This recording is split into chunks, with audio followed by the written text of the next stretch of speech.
another hand. Yeah. Come on. Yeah. Okay. It's important to acknowledge yourself. Okay? How do you think we're going to get world peace? You're going to tell us. One person at a time. Right here. Without inner peace, you cannot have world peace.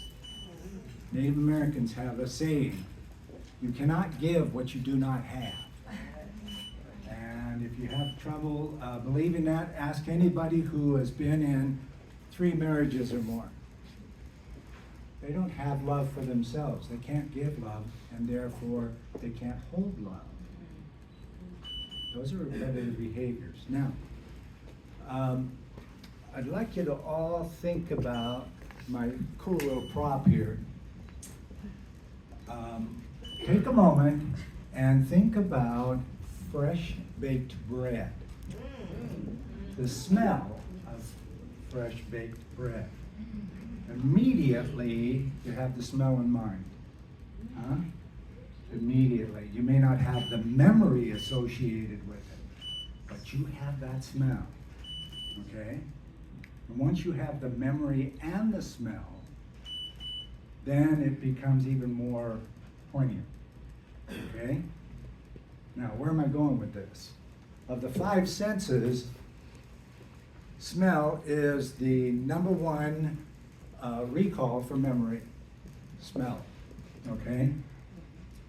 And when we smell something, we always trigger, positively or negatively, but you trigger. There are no good memories, there are no bad memories, they're simply memories. How we react to them determines where we're going to go from that. Now, everyone is born with a predetermined personality. And as we grow, we become witness to various stimuli that affect the way we look at the world and how we will act and react in it. Okay? So, what if you're a young baby, pre-language, and a significant emotional event occurs around you? Not necessarily to you, but around you. And you react to that highly emotional event. You don't know why. You have no language skills to ask mom and dad why it just scared the hell out of you. Right? So a protection system clicks in the back of your brain because you have become witness to something you don't know how to file away. Okay? And your brain, without a little help, don't know where to put the file either. So an event happens in there. This is not a disease or anything, nothing's broken. Amnesia starts protecting that memory and your ability to remember it. Okay, it protects it from you. All right? That's a good thing. Now, if you're young enough, you're still pre-language, and this protection clicks in. What it does is it takes the neural pathway back to that section of the brain where that memory is stored, and unfortunately all the other memories are stored around it, and cuts it off. Not physically, but it blocks it. We call that an active block. And as we get older, I'll throw some numbers out there. How about terrible 2s? All right? And feisty 4s. And liar 6s. Okay? They're there. They're real. And this deflection system, this block, learns how to not only protect you, but now deflect you to other events that are occurring in your life. Now, we're emotional units. We are going to witness or become witness to emotional events all our lives. We're even going to learn how to die when it comes. Those are all high emotional events, okay? But they're not all bad. Like I mentioned earlier, there are no good memories or no bad memories. They're simply memories. The good, we kind of like those memories of our marriages and our weddings. the birth of a child. I only got to do that one once, but that's okay. I steal my friends' children and adopt them as my grandchildren, so I get around that. Now, this is a good one for you. Who has ever, raise your hand, who has ever made a New Year's resolution on New Year's Eve? Come on, right? Now keep your hands up if you broke that resolution before you went to bed that night. Or within a couple of days thereafter, right? And the resolution could be anything. It doesn't have to be weight or smoking or drinking or any of those. It can literally be anything, okay?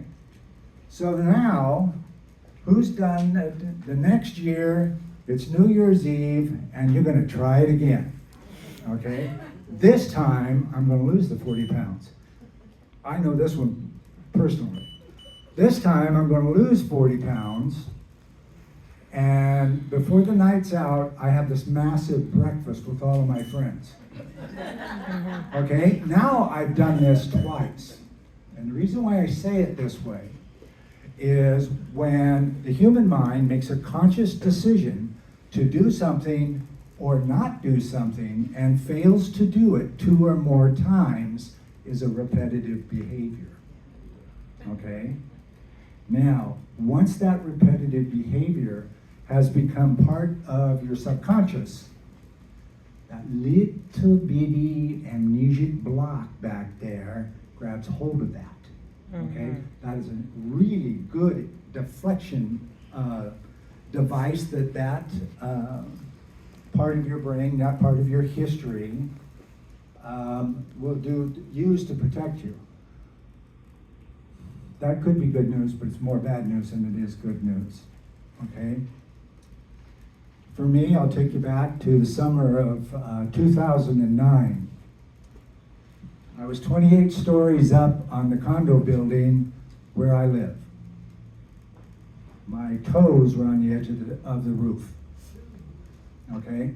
And I was as calm as I am right now. I was done. There's no more thinking. There's no crying. There's no being emotional. Fuck it. I'm done. Okay? All of a sudden, out of nowhere, behind me, I hear this voice as clear as I'm speaking to you now. Turn around, I have work for you. I turned around. There's nobody there. I heard that voice. I can hear it right now. It was real. It still is. Turn around, I have work for you.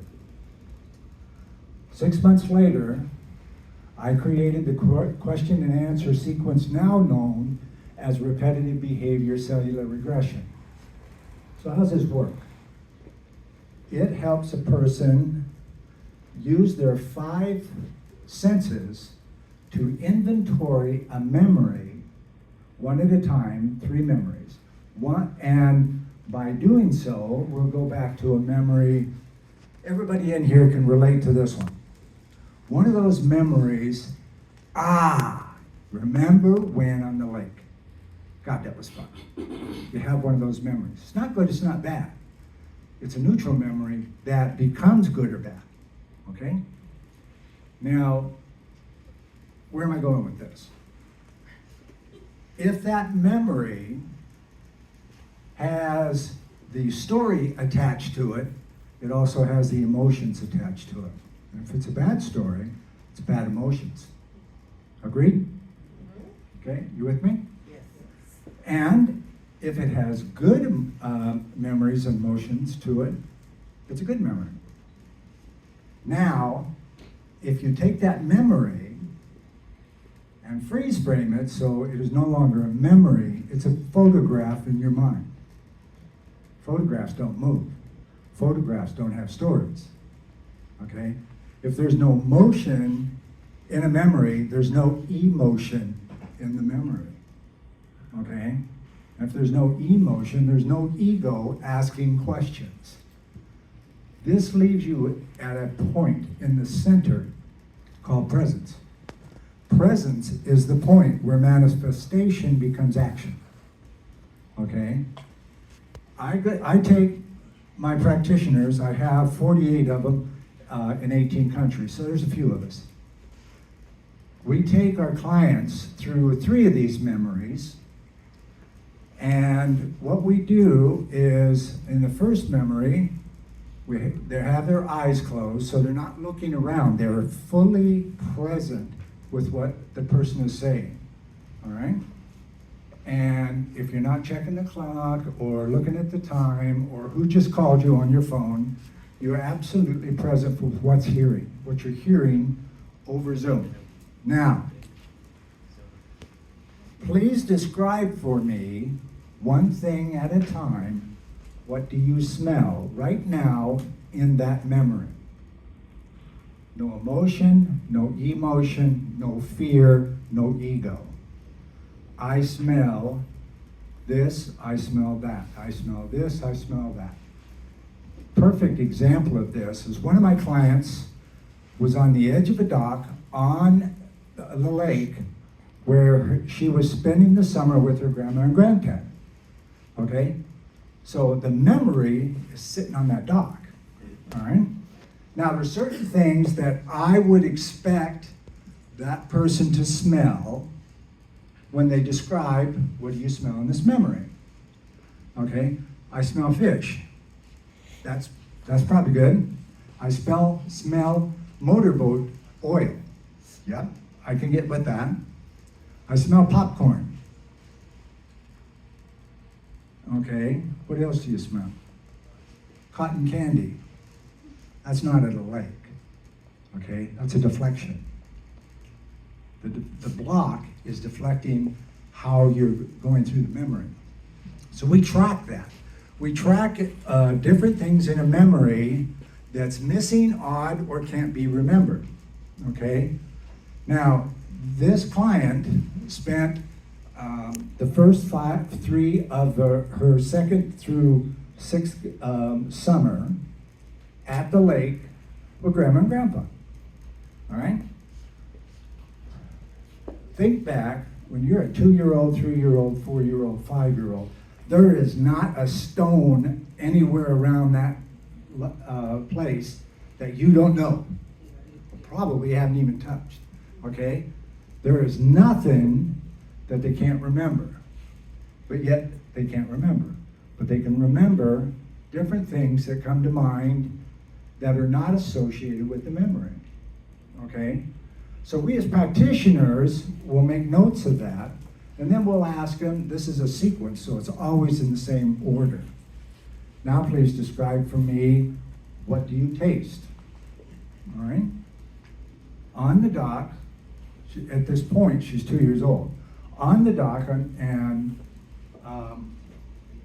what is she doing on the end of the dock by herself? You might want to ask yourself that. What is she doing there by herself at 2 years old on the end of a dock at a lake? Not a good situation. And where is she getting carnival smells out on the lake? So there's things there that don't make sense. Then there's 2 questions that we ask around sight. One of them is, in no particular order, what do you see in the memory right now? So I see the dock. I see the motorboat. I see the fishing boat. I see a fishing pole beside me on the pier. So there are certain things that we as practitioners would expect that person to see. All right? And when they get around to this side, the second sight question is now look at all the way around you using the clock as reference. So 9 o'clock on the clock is your left shoulder. 10 o'clock, 11 o'clock, 12 o'clock, 1, all the way around you. Tell me what you see, 1 clock position at a time. This client could see nothing but black in the middle of the day. Nothing but black going down the left side of her memory. She couldn't see anything over there, it was black. But yet, from straight ahead of her, all the way around to here, she had perfect memory, perfect locations that made sense. What's the black part? Okay? That can't be remembered information. So we write that down. And when we're finished, we've asked 9 questions about the 5 senses. And then, depending on how much detail the client uses in any one of the 5 senses, that determines where they're going to go back further in time from where this memory is. And whatever sense that we thought they had the most responses from, which is not necessarily sight, very seldom sight in the first memory, okay? We then ask them, go back in time to any random memory, and when you get there, tell me how you're located in the memory. You're sitting up, standing, laying across the grass, wherever you are, and let's say it was touch. Tell me what you're touching, okay, in no particular order. So, she was 2, she went back in time to 1 year old, first time at Grandma and Grandpa's lodge up on the lake, and she was touching a ball. I can get that. 1 year old, touching a ball, makes sense, all right? Then she went about everything that she was touching that she was aware of, okay? Now, she was sitting on the picnic table sideward, the side seats of the picnic table. She did not reference that that she was seating on there at all. In other words, you know, she was touching the seat, but she was not acknowledging that she was touching the seat. And with touch, you would expect that she might be aware of, I'm struggling with this, excuse me, I'm tired.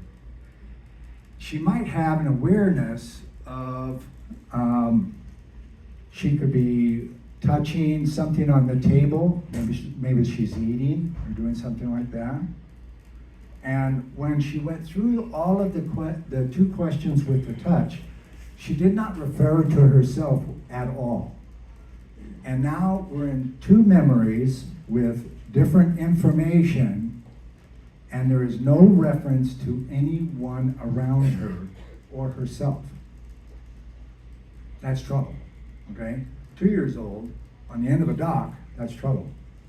1 year old, sitting on the side of the picnic table, and there's no humans around, that's even bigger trouble.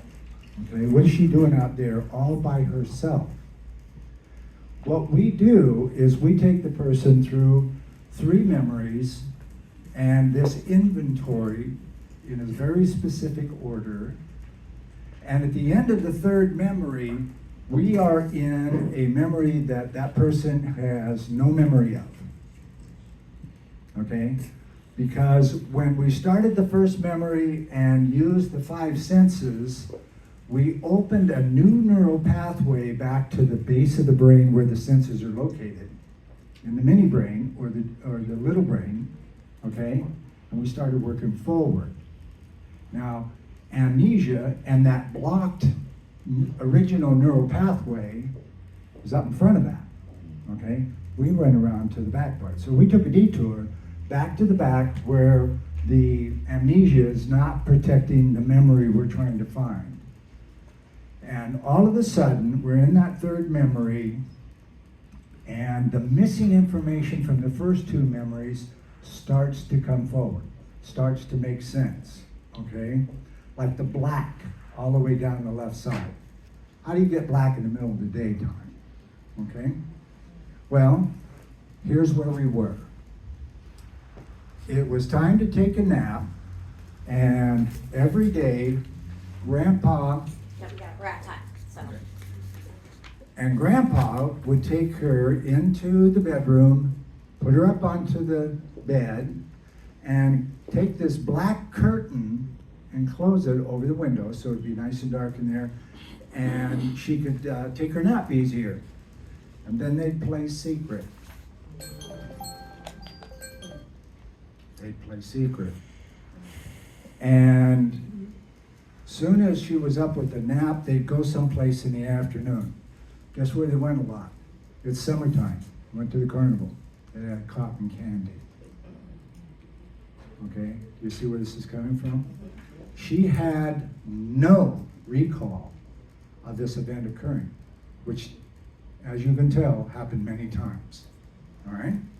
Here's the key, gentlemen and ladies. Oh, there's no gentleman back there, so good. So now there's a gentleman in here. Here's the key to this. She now has full access to that memory, and she has the face of the person that's responsible for those acts. Now, we have her tell that person, her grandpa, anything she wants to say to him. This is a fully grown 46-year-old adult, and she knows some cuss words. They can say anything they want to that person. They cannot get up out of their seat, but they say everything they want. And when they're done, they can't think of anything more, we have them repeat a sentence. Grandpa, I love you and I forgive you. Okay? You're on your own, you freak. All right? I love you and I forgive you so I can love me and forgive me. And this massive inner peace comes over the person. This 46-year-old went from looking like 50, 55 to 30-something. She lost about 15 pounds off of her body, just the way she changed her posture. And she has never triggered in the last 12 years again. Wow. Cellular memory is amazing. She was able to break open that memory and recall everything in it. I was sexually abused at 3 months. Not only did I have the face of that person, but I could smell her. We were both naked on the bed. All right? She was pretending to birth me because she was my aunt and she wanted me to be her baby, not her sister. I could smell her. Right now, I can see her pubic hairs. I can see her nipples. I can see her pull me up between the legs and kiss me. All right? I have no memory of this prior to it happening, and I'm way over. And if you'd like to talk more about it, have a nice conversation about it. I am carrying a QR code on me that has a scheduling link in it for a confidential Zoom conversation after the event, because that's when it's really confidential. Trying to talk here is just not going to work. Thank you. So that's what we do. Thank you. Thank you.